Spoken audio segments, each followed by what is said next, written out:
போகிற நாட்கள் கொஞ்ச காலமாக இருந்தாலும் ஒருவரு கூட கத்தருடைய வார்த்தைகளை பகிர்ந்து கொள்ள கதை தொடர இந்த 5 ஆண்டு காலங்கள் நடத்தி வந்த கிருபைக்காக ஆண்டுகிறான் சொல்கிறேன். அல்லேலூயா.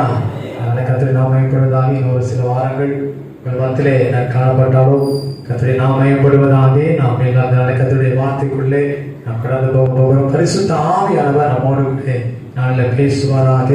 என்னோடு கூட தெரிவித்துக் கொள்ளுங்கள். யோவான் என்ற சுவிசேஷம் 7ஆம் அதிகாரத்தை என்னோடு கூட திருப்பிக் கொள்ளுங்கள். யோவான் என்ற சுவிசேஷம் 7ஆம் அதிகாரத்தை என்னோடு கூட திருப்பிக் கொள்ளுங்கள்.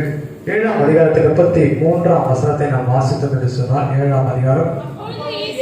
அப்பொழுது இயேசு அவர்களை நோக்கி, இன்னும் கொஞ்ச காலம் நான் உங்களோடு கூட இருந்து பின்பு போகிறேன். நீங்கள் என்னை தேடுவீர்கள், ஆனாலும் என்னை காண மாட்டீர்கள். நான் இருக்கும் இடத்தில் நீங்கள் வரவும் கூடாது என்றார் என்று பார்க்கிறோம். 36ஆம் வசனத்தில் பார்க்கும்போது மீண்டும் ஆண்டவர் சொல்கிறார், நீங்கள் என்னை தேடுவீர்கள், ஆனாலும் என்ன செய்ய மாட்டீங்க, காண மாட்டீர்கள் என்று ஆண்டவர் சொல்லுகிற வார்த்தை குறித்து பார்க்கிறோம். அன்பான தெய்வச்சனமே, ஆண்டவர் இறுதியாய் போவதற்கு முன்பதாய் தம்முடைய சீஷர்களோடு அநேக காரியங்களை பேசுகிறார். பரிசுத்த ஆவின் வரங்களை குறித்து ஆண்டவர் பேசுகிறார். இந்த உலகத்துடையதான சிறுமையுடைய பாடுகளை முடித்துவிட்டு அவர் நித்திய வீட்டிலே பிதாவோடு இருக்கும்படி கடந்து போவதாக விளைக்கும் என்பதாலே அவர் சொல்லுகிறதான இந்த வார்த்தை குறித்து நாம் பார்க்கிறோம். நீங்கள் என்னை தேடுவீர்கள், ஆனால் என்ன செய்ய மாட்டீங்க, காண மாட்டீர்கள் என்று அவர் சொல்லுகிற வார்த்தை குறித்து பார்க்கிறோம். அப்படியானால் அவரை தேடுகிற ஒரு அனுபவம் நம்முடைய வாழ்க்கையில் இருக்கிறது. ஆனால் தேடக்கூடிய காலத்தை தேவன் நமக்கு கொடுத்திருக்கிறார். தேடக்கூடிய நேரத்தை தேவன் நமக்கு கொடுத்திருக்கிறார். இந்த காலம் ஒரு கிருபையின் காலம். அல்லேலூயா. இந்த கிருபையின் காலத்தில் நாம் கர்த்தரை தேடாமல் போகிற போது ஒரு காலம் வரப்போகிறதா. என்ன காலம் சொன்னா, தேடினாலும் கர்த்தரை காணாமல் போகிற ஒரு காலம் வரப்போகுது என்று வேதம் தெளிவாய் சொல்லுவதை குறித்து பார்க்கிறோம். நீங்க ஆண்டு சொல்ற காரியம் என்ன அப்படின்னு சொன்னா, நீங்கள் காண மாட்டீர்கள் என்கிறதானே இந்த வார்த்தை குறித்து நான் பார்க்கிறேன். எதெல்லாம் நம்முடைய வாழ்க்கையை காண மாட்டோம், எதெல்லாம் நம்முடைய வாழ்க்கையில் ஆசீர்வாதமா இருக்கிறது என்றுதான் எனக்கு நாம் தியானிக்க போகிறோம். நீங்கள் யாத்ரா புத்தகத்திலே பார்க்கப்படும் போது, யாத்ரா புத்தகம் 16ஆம் அதிகாரத்திலே பார்க்கும்போது 25ஆம் வசனத்திலிருந்து நம்ம 27ஆம் வசனம் வாசிச்சோம்னா, யாத்ராகம் 16ஆம் அதிகாரம் 25 27 வரைக்கும். அப்பொழுது மோசே, இன்றைக்கு புசியுங்கள், இது கர்த்தருக்குரிய ஓய்வு நாள், இன்று நீங்கள் அதை வெளியே காண மாட்டீர்கள். 6 நாளும் அதை சேர்ப்பீர்களாகவே 7ஆம் நாள் ஓய்வு நாளா இருக்கிறபடியினால் அதிலே அது உண்டாயிராது என்று சொல்லுகிற வார்த்தை குறித்து பார்க்கிறோம். அன்றைக்கு மோசே எதை குறித்து பேசுகிறார்? இஸ்ரவேல் ஜனங்கள் வனாந்தரத்துடைய வழியாய் அவர்கள் கடந்து வந்திருக்கிறார்கள். வனாந்தரத்துடைய பாதை வழியாய் போகிற போது அவர்கள் விதைக்க முடியாது, அறுக்க முடியாது. அல்ல தேவன் என்ன செய்ய, தூதருடைய மன்னாவை என்ன செய்யறா, அவர்களுக்கு 40 ஆண்டு காலங்கள் புசிக்கும்படியே தேவன் கொடுத்தார். அல்லேலூயா. அவங்க வாக்கியம் எதை புசித்தாங்க, தூதர்கள் சாப்பிட்ட உணவை அவர்கள் சாப்பிட்டார்கள் என்று வேதம் சொல்லுகிறது. ஆனா இதுக்கு ஒரு கட்டளை கொடுக்கப்படுகிறது, இதுக்கு ஒரு பிரமாணம் கொடுக்கப்படுகிறது. என்ன சொல்லி பார்த்தா சொன்னா, இந்த மன்னாவுடைய விசேஷம் என்னன்னா, ஒருவேளை அது திங்கட்கிழமை முதல் கொண்டு அது வெள்ளிக்கிழமை வரைக்கும் என்ன செய்யும் இருக்கும், இல்லது ஞாயிற்றுக்கிழமை முதல் நம்முடைய காலம் சொல்லணும்னா ஒருவேளை பார்க்கும் போது 6 நாட்கள் மண் என்ன செய்யும், அது பெய்து கொண்டு இருக்கும். 6 நாட்கள் அவங்க ஃப்ரெஷ்ஷா கிடைக்கும். 6 நாட்கள் அவங்க என்ன செய்யறா, மன்னாவை புதியவைகளாக சேர்த்துக் கொள்ளலாம். ஆனா இந்த 6 நாட்கள் எடுத்து அது ஒரு நாள் சாப்பிட்டு மீதி மறுநாள் வச்சாங்கன்னா அது பூச்சி பிடிக்கும் அப்படின்னு பைபிள் சொல்லுது இல்ல. ஆனா அதே ஓய்வு நாள் இருக்கிற பரிசுத்த நாளிலே அது என்ன செய்ய வேண்டும் என்று சொன்னால், மன்னா காணப்படாது, அது முந்தின நாளே என்ன செய்ய வேண்டுமா, சேர்த்து வைக்கப்பட வேண்டும். ஆனா ஓய்வு நாளே அதை சமைக்கிற போது என்ன இருக்காதுன்னா, பூச்சியும் நாற்றமும் இருக்காது. அல்லேலூயா. ஆண்டவருடைய விசேஷமானவர்கள் வாரம் வருஷம் பெய்யுது, அது நீங்க வாரத்துல எடுத்து அப்படியே நீங்க ஒரு நாள் எடுத்து அடுத்த நாள் வச்சுட்டீங்கன்னா அது பூச்சி சேரும்னு சொல்றாரு. ஆனா அதே நீங்க ஓய்வு நாள் அது புசிக்கூடாது, எடுக்கக்கூடாது, அது காணப்படாது. அதனால அது என்ன செய்யணும்னா, முதல் நாளே சேர்த்து வைத்து 2 நாளுக்குரிய சேர்த்து வச்சிருங்க. ஆனால் அது அடுத்த நாள் அது என்ன வராது அப்படின்னா பூச்சி பூச்சிகள் வராது, நாற்றம் இருக்காது என்று தெளிவாய் சொல்லப்படுகிற வார்த்தை குறித்து பார்க்கிறோம். அல்லேலூயா. அதான் மோசே சொல்லுகிறார், நீங்கள் 7 நாளிலே அதை தேடுவீர்கள் என்று சொன்னால் அது உங்களுக்கு என்ன செய்யாது, காணப்படாது என்று திட்டமாய் சொல்லுகிற வார்த்தை குறித்து பார்க்கிறோம். ஆண்டவர் அங்கே சொல்லுகிறார், நீங்கள் என்னை தேடுவீர்கள், ஆனால் நான் என்ன செய்ய மாட்டேன், காண மாட்டேன் என்று ஆண்டவர் சொல்லுகிறதை பார்க்கிறோம். நீங்கள் மோசே சொல்லுகிறார், மன்னாவை நீங்கள் தேடுங்கள், ஆனால் நீங்கள் 7 நாள், நீங்கள் 6 நாள் எடுத்துக்கொள்ளலாம், 7ஆம் நாள் நீங்கள் தேடுவீர்கள், ஒன்று கூட என்ன செய்யாதா, இருக்காது. அல்லேலூயா. இது தேவனுடைய வார்த்தைக்கு அடையாளமா இருக்கிறது மன்னா. அல்லேலூயா. அப்ப ஆண்டவரை தேடுகிற ஒரு அனுபவம். இரண்டாவது வேதம் சொல்கிற வார்த்தை பார்க்கிறோம், மன்னா என்பது கர்த்தருடைய வார்த்தைக்கு அடையாளமா இருக்கிறது. இந்த மன்னாவை ஒவ்வொரு நாளும் நாம் என்ன செய்ய வேண்டுமா, புசித்துக் கொண்டே வரணும். நேற்று பைபிள் படிச்சுட்டேன், இன்னைக்கு படிக்க வேண்டியது இல்லை, நாளைக்கு நான் சேர்த்து படிக்கிறேன் என்பது அல்ல. ஒவ்வொரு நாளும் கர்த்தருடைய பேருக்கு நாம் என்ன செய்ய வேண்டுமா, மன்னாவை புசிக்க வேண்டும். அல்லேலூயா. ஒவ்வொரு நாளும் மன்னாவை புசிக்க, ஒவ்வொரு நாளும் ஆண்டவரை தேடு, ஆண்டவரை கண்டடையத்தக்க சமயத்தில் தேடுங்கள் என்று வேதம் நமக்கு கற்றுக் கொடுக்கிறது. இதன் காலம் வந்திருக்கிற அன்பு தெய்வ சொன்னமே, ஓய்வு நாள்ல மாத்திரம் கண்டடையத்தக்க கர்த்தரை காணும்படியா வந்துட்டு மற்ற நாள்லாம் ஜெபிக்காம வேதத்தை வாசிக்காம இருக்கிற தேவனோடு இருக்கிற ஐக்கியத்தை துளைத்து போடுகிற அனுபவம் அல்ல. ஒவ்வொரு நாள் நாம் யார் தேட வேண்டுமா, கர்த்தரை தேட வேண்டும். ஒவ்வொரு நாளும் மன்னாவை நாம் என்ன செய்யணுமா, சேகரித்துக் கொண்டே இருக்க வேண்டும். அல்லேலூயா. அதுதான் தேவன் எதிர்பார்க்கிறவராக இருக்கிறார். எனக்கு அவனமாய் காணப்படாது இருக்கிறேன், காண மாட்டீர்கள் என்று ஆண்டவர் நம்ம கொடுத்திருக்கிற 3 விதமான வார்த்தைகளை நாம் தியானித்து நாம் கடந்து போகலாம். நாம் யாருக்கும் தெரிந்திருக்கிற வேத பகுதி தான். யாத்திராகம புத்தகத்தை பார்க்கும்போது 14ஆம் அதிகாரத்தை எல்லோருக்கும் திருப்பிக் கொள்ளுங்கள். இந்த 14ஆம் அதிகாரத்தில் நடக்கிறதானே சம்பவத்தை நாம் அறிந்திருக்கிறோம். இஸ்ரவேல் ஜனங்கள் எகிப்தின் தேசத்திலே 400 ஆண்டு காலங்கள் சிறையிருப்புக்குள்ளாய், அடிமைக்குள்ளாய் இருக்கிறார்கள். அநேக உத்தரவுகள் பாடுகள் வழியே கடந்து வருகிறார்கள். அந்த பாடல் எல்லாம் முடித்துக் கொண்டு ஆண்டவர் அவர்களை 4ஆம் ஆண்டு நாள் முடித்த பிறகு கர்த்தரை புறப்பட பண்ணினான். வேதத்தில் வாசிக்கிறோம். புறப்பட்ட ஜனங்கள் எகிப்தை விட்டு மகிழ்ச்சியோடு கூட குளிப்பில்லாத அப்பங்களை சுட்டுக் கொண்டு அவர்கள் மகிழ்ச்சியோடு அவர்கள் என்ன செய்யறாங்கன்னா கடந்து வந்து கொண்டிருக்கிறார்கள். அவர்கள் வந்து கொண்டிருக்கிறதான வேலையை குறித்து பார்க்கும் போது அங்கே பார்க்கிறோம், பார்வோனும் அவருடைய சேனையில் என்ன செய்யறாங்கன்னா பின்தொடர்ந்து வருகிற ஒரு அனுபவத்தை பார்க்கிறோம். அல்லேலூயா. ஒரு பக்கம் பார்வோனுடைய சேனையில் பின்தொடர்ந்து வருகிறார்கள், இன்னொரு பக்கம் பார்த்தீங்க அப்படின்னா சிவந்த சமுத்திரம் வழி விடாதபடிக்கு நின்று கொண்டிருக்கிறது. அல்லேலூயா. இப்ப 2 பக்கமும் இஸ்ரவேல் ஜனங்கள் அவர்கள் இருக்கிறாங்க. ஒரு பக்கம் பார்வோனும் அவருடைய சேனையில் வந்து கொண்டிருக்கிறாங்க, இன்னொரு பக்கம் பார்த்தீங்க அப்படின்னா சிவந்த சமுத்திரத்துக்கு நடுவாய் அவர்கள் இருக்கிறார்கள். பின்னாடியும் போக முடியாது, ஒன்றும் போக முடியாது என்றதான வேளையிலே அவர்கள் கர்த்தரை நோக்கி என்ன செய்யறாங்கன்னா முறையிட்டார்கள் என்று வாசிக்கிறோம். அல்லேலூயா. வாசித்தோம் என்று சொன்னா அதற்கு ஆண்டவர் கொடுக்கிறதான வார்த்தை என்ன? 13ஆம் வசனத்தை வாசிங்க. அப்பொழுது மோசே ஜனங்களை நோக்கி, பயப்படாதீர்கள், நீங்கள் நின்று கொண்டு இன்றைக்கு கர்த்தர் உங்களுக்கு செய்யும் ரட்சிப்பை பாருங்கள். இன்றைக்கு நீங்கள் காண்கிற எகிப்தியரை இனி காண மாட்டீர்கள். அல்லேலூயா. ஆண்டவர் இங்கே மோசே கொண்டு ஒரு வாக்குத்தத்தை கர்த்தர் கொண்டிருக்கிறார். எகிப்துடைய வாழ்க்கை என்பதை நாம் அறிந்திருக்கிறோம், எகிப்தின் நிலை என்பதை நாம் அறிந்திருக்கிறோம். எகிப்துடைய சூழ்நிலை இஸ்ரவேல் ஜனங்கள் ஏறக்குறைய 400 ஆண்டு காலங்கள் அவர் அறிந்திருக்கிறார்கள். எகிப்து ஒரு ஆசீர்வதிக்கப்பட்ட ஒரு பட்டணம். எகிப்தினுடைய நைல் நதி விளைய செய்யக்கூடிய இடங்கள், பொன்னையும் எல்லாவற்றையும் விளைய செய்யக்கூடிய ஒரு இடமாக இருக்கிறது. எகிப்து என்பது அநேக ஞானங்களையும் சகல சாஸ்திரம் கற்றுக்கொள்ளுகிற ஒரு இடமாக இருக்கிறது. எகிப்து என்பதை பார்க்கும் போது யுத்தத்தில் சிறந்திருக்கிற ஒரு இடமாக இருக்கிறது. அநேக காரியங்கள் இருக்கிறது. ஞானத்தில் பெருத்தவர்கள், அரசியலில் பெருத்தவர்கள், எல்லாவற்றிலும் தெரிந்தவர்களாக இருந்தாலும் கூட வாழ்க்கை நிலையை பார்க்கிறோம். யோசேப்பு நிமித்தமாய் அங்கே இஸ்ரவேல் ஜனங்கள் கடந்து போகிறார்கள். யோசேப்புக்கு பின்பு யோசேப்பு அறியாதிருந்த ஒரு பார்வோன் எழுப்புகிறான். அந்த பார்வோன் எழுப்பின பின்பு அவருடைய வாழ்க்கை என்ன வருதுன்னா போராட்டங்களும் பாடுகளும் பிரச்சனைகளும் வருகிறது. இந்த வேத பகுதி முழுசும் பார்த்தீங்கன்னா 1ஆம் அதிகாரத்திலே அவர் சொல்லப்படுகிற வார்த்தை பார்க்கிறோம். அங்கே அதிகமாய் ஜனங்கள் என்ன பண்ணாங்கன்னா நெருக்கப்பட்டார்கள், உபத்திரவம் பண்ணப்பட்டார்கள், வேதனைப்பட்டார்கள் என்று பார்க்கிறோம். பார்வோன் அதிகமான வேலைகளை சுமைகளை அவர்களுக்கு கொடுத்தான் என்று வேதம் சொல்கிறதான வார்த்தை குறித்து நாம் அறிந்திருக்கிறோம். அன்பான தேவஜனமே, இப்படிப்பட்ட நிலைகள் மத்தியிலே, இப்படிப்பட்ட சூழ்நிலை மத்தியில் தான் இந்த இஸ்ரவேல் ஜனங்களுடைய நெருக்கங்கள் உபத்திரவங்கள் இருந்தது சொல்லி வேதம் நமக்கு தெளிவாய் சொல்கிற வார்த்தை குறித்து பார்க்கிறோம். 12ஆம் வசனம் 1ஆம் அதிகாரம் 12, 13 வசனம் பார்க்கும்போது, ஆனாலும் அவர்கள் எவ்வளவு உழைக்கிறார்களோ அவனவாய் அவர்கள் படைக்கு பெறுகிறார்கள். ஆகையால் இஸ்ரவேல் குறித்து எரிச்சல் அடைந்தார்கள்.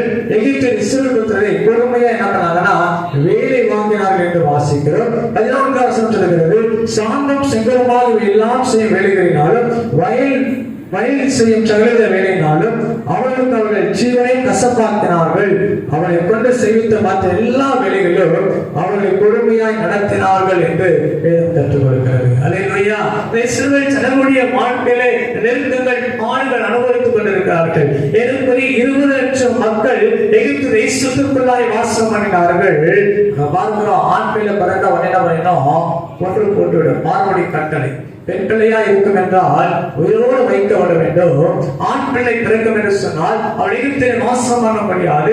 அதனால் அதை கொண்டு போய் என்ன செய்ய வேண்டும், அவர்கள் அதை கொலை செய்து போட வேண்டும். அல்லது இல்லை என்று சொன்னால் நைல் நதியை கொண்டு போய் என்ன செய்யணும், உயிரோடு போட்டணும். அப்ப இவ்வளவு ஒரு கடுமையான ஒரு சட்டம்.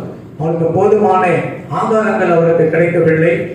பேய் குமட்டி காய்களையும் பூண்டுகளையும் சாப்பிட்டு வளர்ந்தார்கள் என்று வேதம் சொல்லுகிறது. அவருடைய வாழ்க்கையில பார்க்க நல்ல வஸ்திரங்கள் அவருடைய வாழ்க்கையில கிடையாது.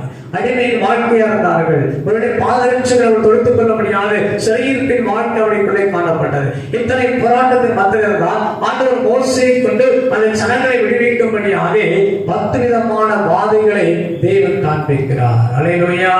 10 விதமான வாதைகள், கல்மழைகள் உண்டாகிறது, அங்க பார்க்க பேய்கள் உண்டாகிறது, கொப்புளங்கள் உண்டாகிறது, இடமாய் காரில் வருகிறது. இப்படி 10 விதமான வாதைகள் ஒவ்வொரு முறையும் நடந்து கொள்வதை குறித்து பார்க்கிறோம். இதெல்லாம் ஒரு நாள் நடந்த வாதை அல்ல, அது ஒரு மாதத்தில் இஸ்ரவேல் ஜனங்களை மீட்கும்படி நடந்த நாட்கள் அல்ல.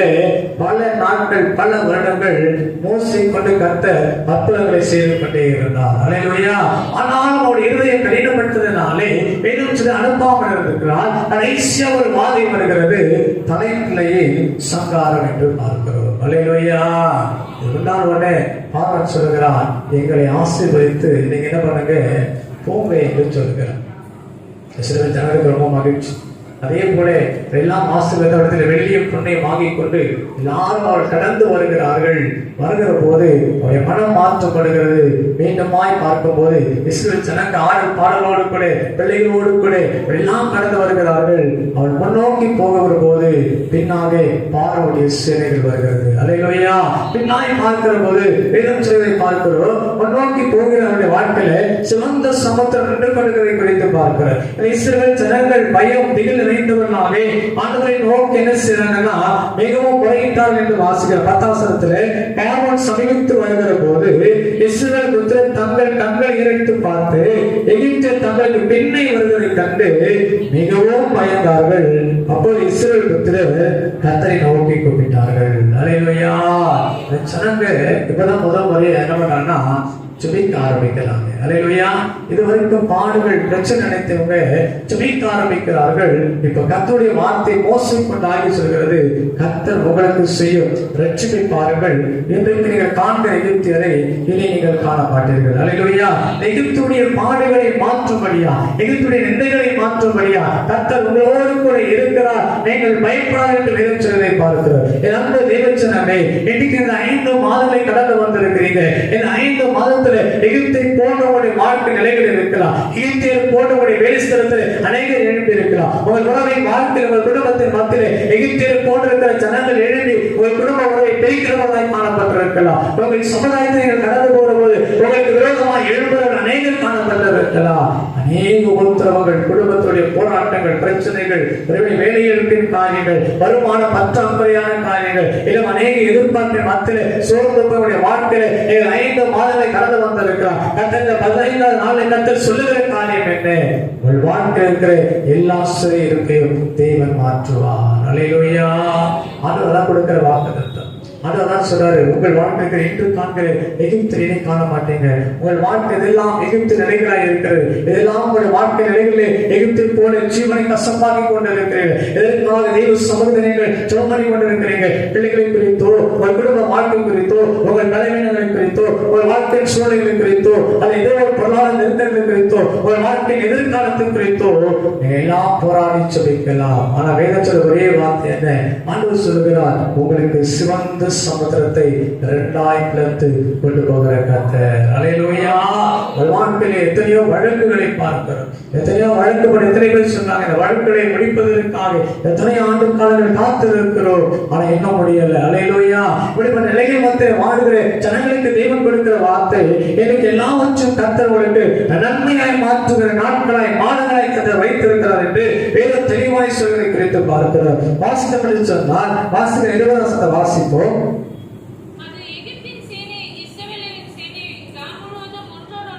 சேராதபடி அவர் நடுவிலே வந்தது, அது எகிப்தியருக்கு மேகமும் அந்தகாரமாய் இருந்தது, இஸ்ரவேலுக்கு அது இரவு என்ன செய்ததா வெளிச்சம் மாற்றிற்று. மோசே தன் கையை சமுத்திரத்தை நீட்டினான், அப்பொழுது கர்த்தர் ராவணன் பலத்துக்கு காற்றினால் சமுத்திரம் ஒழுங்கும்படி செய்து அதை வறண்டு போக பண்ணினார், ஜலம் பிரிந்து போயிற்று. அல்லேலூயா.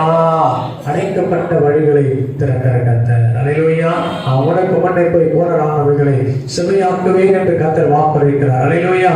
உனக்கு முன்னே போகிற தேவன் எங்களை கதவுகளை உடைத்து இரும்பு தாழ்பாடுகளை மறித்து அந்த காலத்தில் ஒழுக்கத்திற்கிற பொக்கிஷங்களையும் புதைகளையும் கொடுப்பதற்காக தேவன் மேல் கரிசனையாக இருக்கிறார்.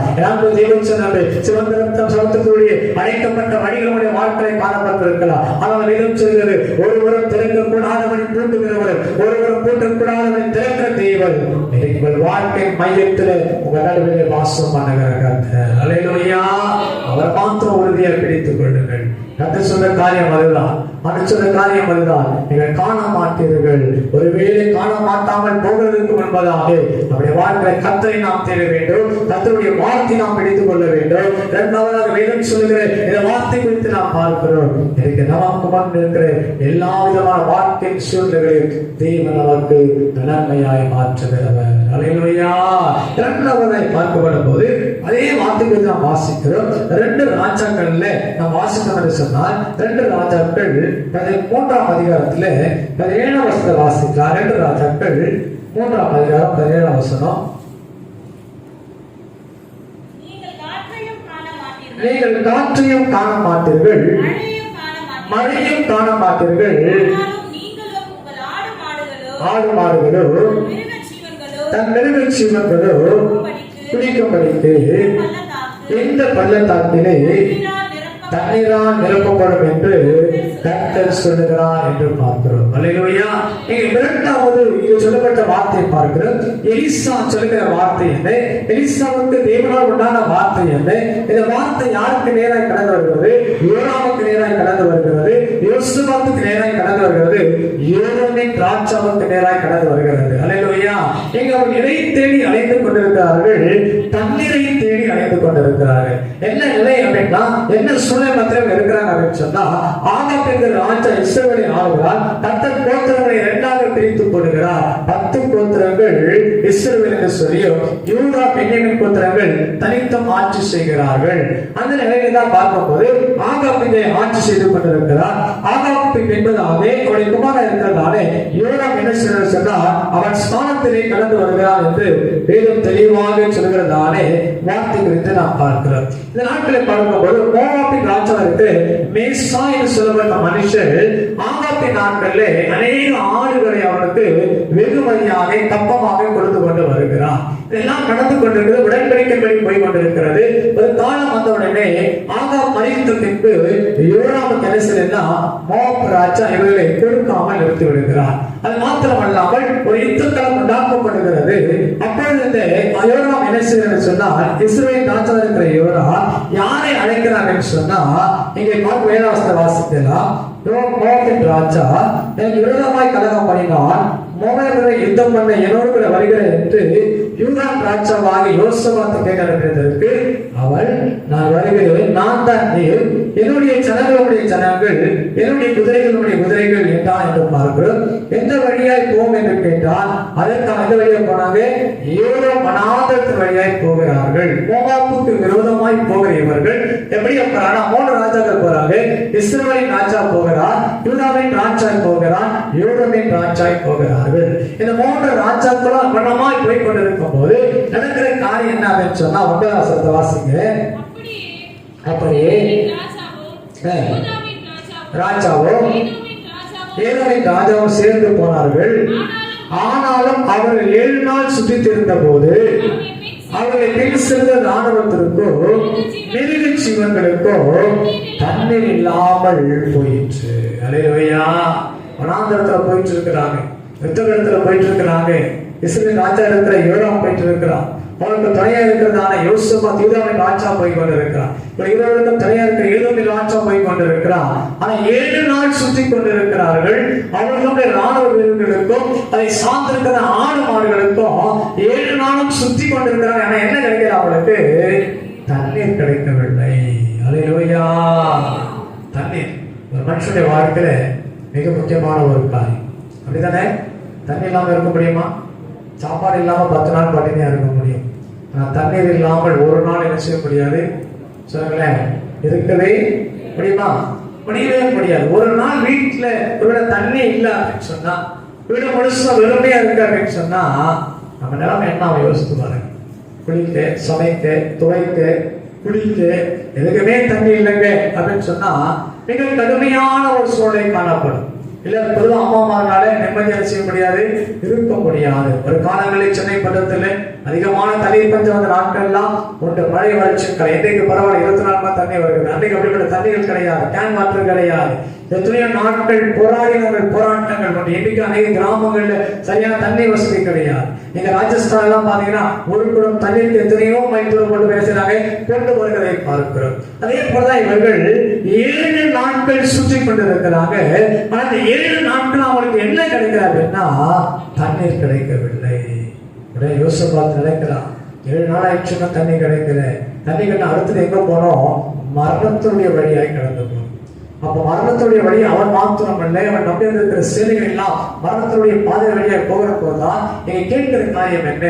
இங்கே ஒரு ஊழியக்காரன் இருக்கிறாரா கேட்கிறார். இங்க விசாரிப்பதற்கு யாராக இருக்கிறார்களா, இங்க விசாரிப்பதற்கு யார் இருக்கான்னு சொல்லி கேட்கும் போது அப்பொழுது யோசிப்பா தான் கட்டணத்தை விசாரிக்கபடி கட்டளை தீர்க்கதரிசி ஒருவரும் இங்க இல்லையா என்று கேட்டதற்கு, எலியாவின் கைகளுக்கு தண்ணீர் வார்த்த சாப்பாட்டின் குமாரன் எலிசா இருக்கிறான் என்று இஸ்ரவேல் ராஜாவின் ஊழியர்கள் ஒருவர் மறுபடியாக சொன்னார். அல்லேலூயா.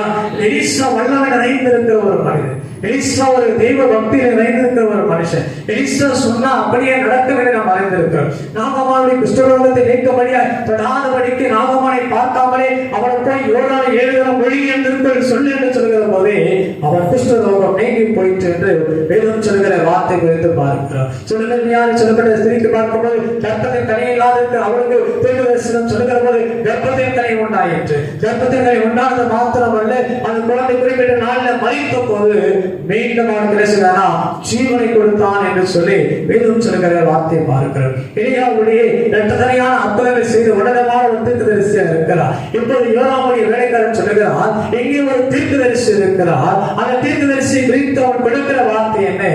எலியாவின் கைகளுக்கு நீர் வார்த்தை தீர்க்கதரிசி. அல்லேலூயா. என்னதான் தேடிட்டு இருக்கிறாங்க?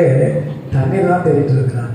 இந்த தண்ணீரை தேடிக்கொண்டிருக்கிற இவர்களுக்கு வேலைக்காரன் சொல்லுகிறான், எலிசா எப்படிப்பட்டவனா இருக்கிறான்?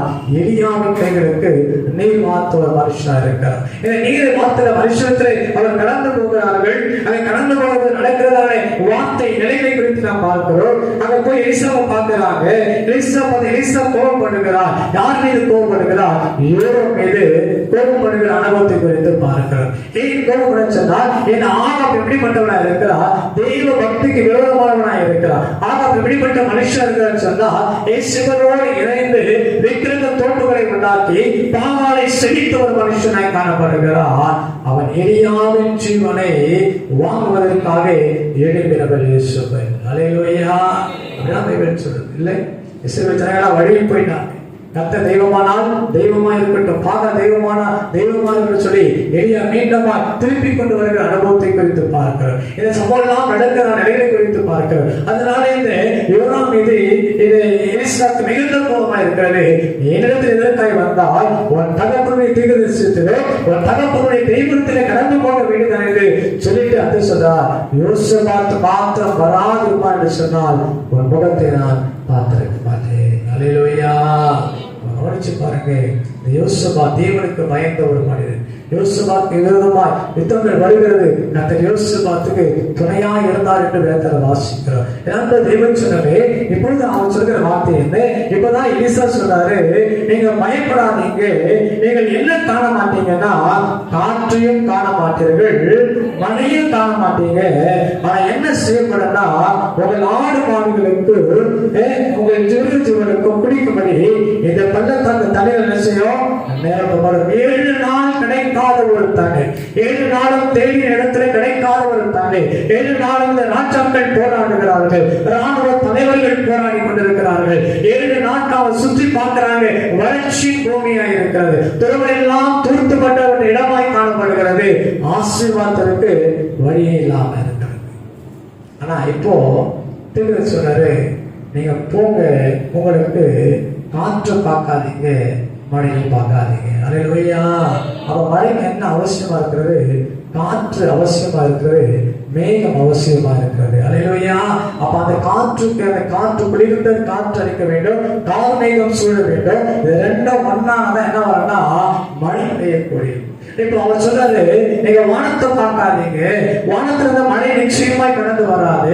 ஆனா கர்த்தர் உங்கள் காரியத்தை வாய்ப்பை செய்வார், கர்த்தர் உங்கள் வாழ்க்கையில் அற்புதம் செய்வார்.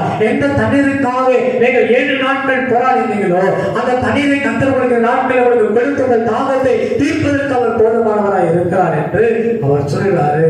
இவங்க அப்படியே இருக்கிறாங்க. வசனம் சொல்ல பார்த்தா சொன்ன வாசிக்கலாம். 20 வசனம் வாசிங்க.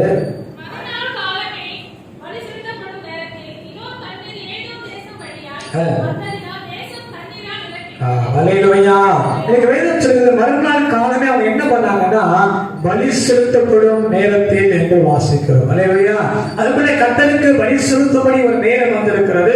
துதி பலிகளை செலுத்தபடியாய், கர்த்தருக்கு ஸ்தோத்திர பலிகளை செலுத்தபடியாய் அவர்கள் அந்த பலி செலுத்துகிற நேரத்திலே கர்த்தர் வழிகளை தேவன் திறக்க ஆரம்பித்தார். தண்ணீர் எதிர் வழியே வந்ததா ஏவன் வழியாய் வந்து அந்த தேசம் எதிராக நிரம்பிட்டா தண்ணீர் நிரம்பிற்று. அல்லேலூயா. அப்ப இவங்க தேடின தண்ணீர் உனக்கு கிடைக்கவே இல்லை. 7 நாட்கள் எங்க போனாங்க, ஆனா அவருக்கு என்ன செய்ய தண்ணீர் கிடைக்காமல் போனது. ஆனா கர்த்தர் சொல்றாரு, இங்கே உங்களுக்கு தண்ணீர் கடந்து வரும். நீங்கள் காற்றை காண மாட்டீர்கள், மழையும் பார்க்க மாட்டீங்க, வாய்க்காலை நிரப்புகிறவர் கர்த்தர். அல்லேலூயா.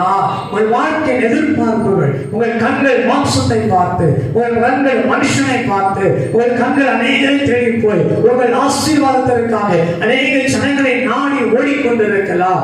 அன்பு தேவச்சனமே, அநேக ஆண்டு காலங்கள் எதிர்பார்ப்பில் மத்தியங்கள் வாழ்ந்து கொண்டிருக்கலாம். என்றைக்கு நீங்கள் வாழ்க்கிற ஒரு காற்று வரும், என்றைக்கு நீங்கள் வாழ்க்கிற ஒரு தென்றல் அடிக்கும், என்றைக்கு நீங்கள் வாழ்க்கிற ஒரு கார் மேக சூழ்ந்து ஒரு மழைக்குரிய நிலைகள் உண்டாகும் என்று சொல்லி அநேக நாட்களில் எதிர்பார்த்து காத்து கொண்டிருக்கிறார். கர்த்தருடைய காலவெளியில் சொல்கிறார், உங்கள் விசுவாச கண்களை திறங்கள், நீங்கள் காற்றையும் காண மாட்டீர்கள், மழையும் பார்க்க மாட்டீங்க, வாய்க்காலை நிரப்புகிற கர்த்தர் உங்கள் மத்தியில் வாசம் பண்ணுகிறார். அல்லேலூயா. நம்ம பார்க்க போற காரியம் அதுதான். காற்றையும் காணாமல் மழையும் காணாமல் அநேக ஆண்டு காலங்கள் தடைபட்டு போன ஆசீர்வாதம். எத்தனையோ வருஷமா ஆசீர்வாதத்தை எதிர்பார்த்து, எத்தனையோ மாதங்கள் நண்பன் எதிர்பார்த்து, எத்தனையோ வாக்குத்தத்தங்களை பெற்று அந்த வாக்குத்தத்த நிலைகளை சூழலாம் பார்த்து கொண்டு நீங்கள் அமர்ந்து கொண்டு இருக்கலாம். நண்பர் தெய்வச்சனமே, இந்த சூழலாம் எனக்கு சாதகமாய் வரமாய் நினைத்து கொண்டு இருக்கிறார். ஆனா கர்த்தர் இன்றைக்கு உங்கள் குடும்பத்துல, உங்கள் எதிர்காலத்துல, உங்கள் பிரயாசத்துல, உங்கள் வியாபாரத்துல, உங்கள் அனைத்து சகல வேலைகளிலும் கர்த்தர் சொல்லுகிறதான காரியம் என்ன? நீங்கள் காற்றை காண மாட்டீர்கள், மழையும் பார்க்க மாட்டீங்க, ஆனா கர்த்தர் உங்கள் வாய்க்காலை நிரப்புகிற செயல் தேவன். அல்லேலூயா. அல்லேலூயா. அவன் நிரப்புவார். நினைச்சார் அவன் நிரப்பினார்னா யார் ஒன்றும் செய்ய முடியாது. அல்லேலூயா. ஒரு தண்ணீரை தான் நிரப்ப சொன்னார் காணா ஒரு கல்யாணத்துல. அந்த தண்ணீரை தான் அவங்க பார்த்துருப்பாங்க, ஆனா தண்ணீரை ரசமாய் மாற்றினவர் கர்த்தர். அல்லேலூயா. நிரப்புகிறது தான் நம்முடைய வேலை. ஆனால் சில வெறும் தண்ணீரை நிரப்புங்க, அவளுக்கு தேவை ரசம். ஆனா அவர் சொன்னாரு, அவர் தண்ணீரை நிரப்புக என்று சொன்னார். அது தண்ணீராக தான் அது நிரப்பினார்கள். அந்த தண்ணீரை தான் அந்த வேலைக்காரன் கொண்டு போனாங்க. அந்த தண்ணீரை தான் அவன் கொண்டு அதை மார்க்கபடி பந்தி விசாரிக்க கற்றுக்கொண்டான். ஆனா பந்தி விசாரிப்புக்காரன் கொள்ளுகிற போது அது தண்ணீர் அல்ல, அது மிகுந்த ரசத்தை பார்க்கிறோம், மதுரமுள்ள ரசமாயிருக்கிறது. அல்லேலூயா. அவன் தண்ணியை பார்க்கல, ஐயோ தண்ணியை கேட்கிற நம்ம கேட்கிற ரசம் ஆச்சு. தண்ணீரில் அவர் வேலைக்காரன் யோசிக்கவில்லை, அவர் சொல்வதெல்லாம் செய்து கொண்டே வந்தார்கள். கர்த்தர் அற்புதங்களை செய்தார். உங்கள் வாழ்க்கையில் அப்படிப்பட்ட நிலைகளிலே நீங்கள் தண்ணீரை போன்றிருக்கிற நிலைகளில் உங்கள் வாழ்க்கையில எதிர்பார்த்து தாக வறண்டு போயிருக்கலாம். அநேக நாட்கள் எதிர்பார்த்து இதற்காக நீங்கள் சோமரிக்கலாம், பிரயாசப்பட்டு இருக்கலாம். கர்த்தர் சொல்கிறார், காற்றையும் காண மாட்டீர்கள், மழையும் பார்க்க மாட்டீங்க, வாய்க்காலை நான் நிரப்புவேன். அல்லேலூயா. எகிப்தில் நடந்த போல உங்கள் வாழ்க்கையில் அதிசயங்களை என்ன பண்ணுவேன், காணப்படவே என்று கர்த்தர் வாக்குரைக்கிறார். அல்லேலூயா. அதிசயங்களை செய்கிற கர்த்தர் அவர், அதிசயமானவர் என்று வேதம் நம்முடைய வாழ்க்கையை சொல்லுகிறாரு. இன்னைக்கு நம்முடைய வாழ்க்கையில் சூழ்நிலைகளை பாராதபடிக்கு தேவ சமூகத்தில் ஜெபம் பண்ணுங்க. அவரை முதலாவது கண்டறியத்தக்க சமயத்தில் அவரை தேடுங்கள், அவருடைய வார்த்தையை தேடுங்கள், அவரை பிடித்துக் கொள்ளுங்கள், அவருடைய பாதத்தில் அமர்ந்து ஜெபம் பண்ணுங்க, அவருடைய சமூகத்தில் அமர்ந்து கண்ணீர் வடியுங்கள். கர்த்தர் உங்கள் வாழ்க்கையில மதுரமான காரியங்களை செய்கிறதற்கு அவர் போதுமானவர். அல்லேலூயா, அல்லேலூயா. இந்த தேவன் என்றென்றைக்கு நம்முடைய தேவன். அவர் சதா காலமும் மரண வரையில் நம்ம என்ன செய்வாரா, நடத்தி கொண்டே போகிறவர். அல்லேலூயா.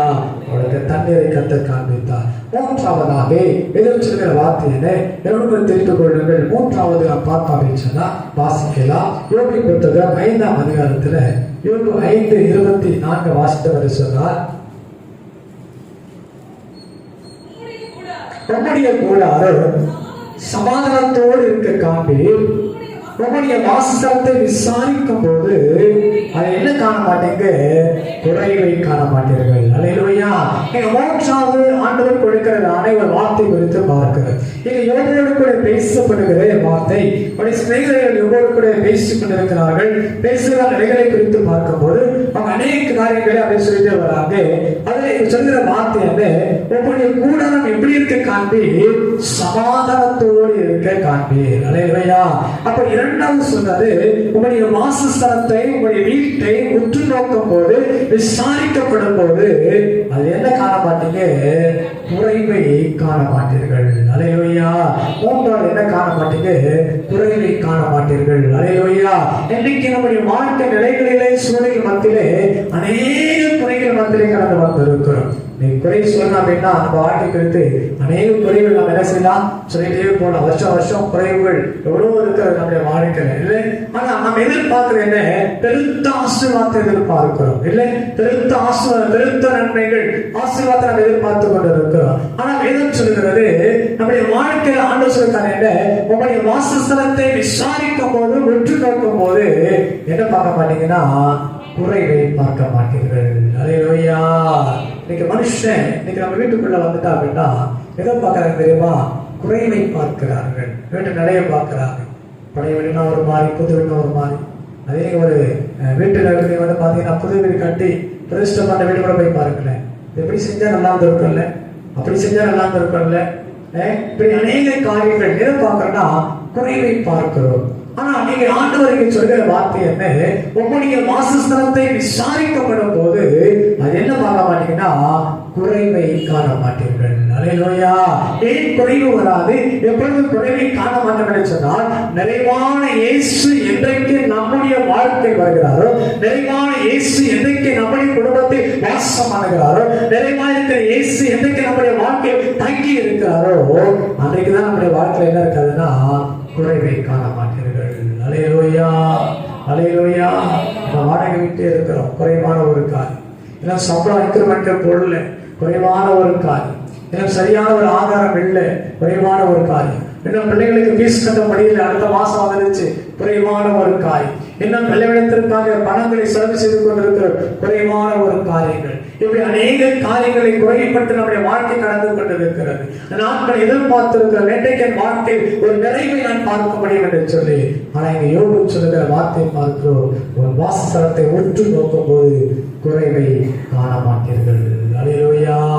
எனக்கு என்ன குறைவுபட்டு வந்தீங்கன்னு எனக்கு தெரியாது, உங்கள் வாழ்க்கை என்ன எதிர்பார்ப்பது எனக்கு தெரியாது, என்ன நன்மைகள் வேண்டும் என்பது எனக்கு தெரியாது, என்ன ஆசீர்வாதத்தை எதிர்பார்த்து அநேக நாட்கள் சோமன்றது எனக்கு தெரியாது.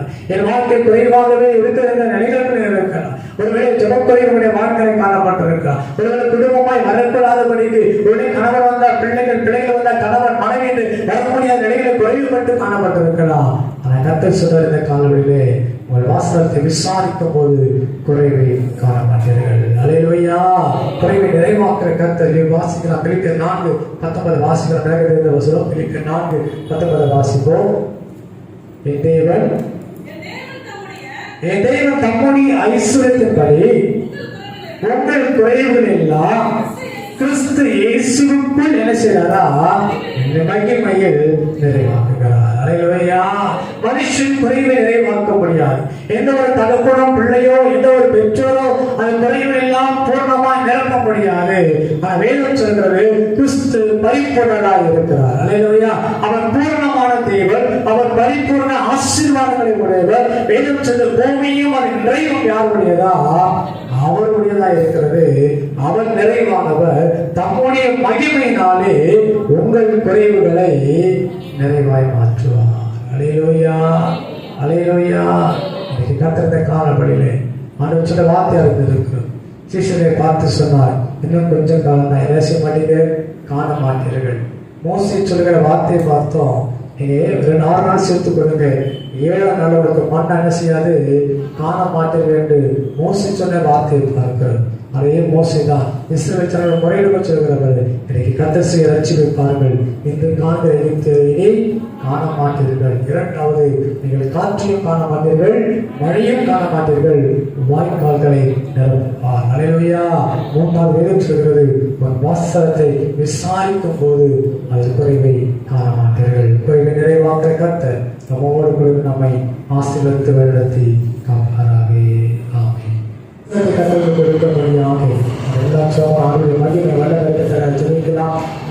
நல்ல தகப்பனே, ஆசீர்வதிக்கப்பட்டதான இந்த மனமகிழ்ச்சியான இந்த காலங்களுக்காக அதுவே நாங்கள் நம்மை துதிக்கிறோம், ஸ்தோத்திரிக்கிறோம் தகப்பனே.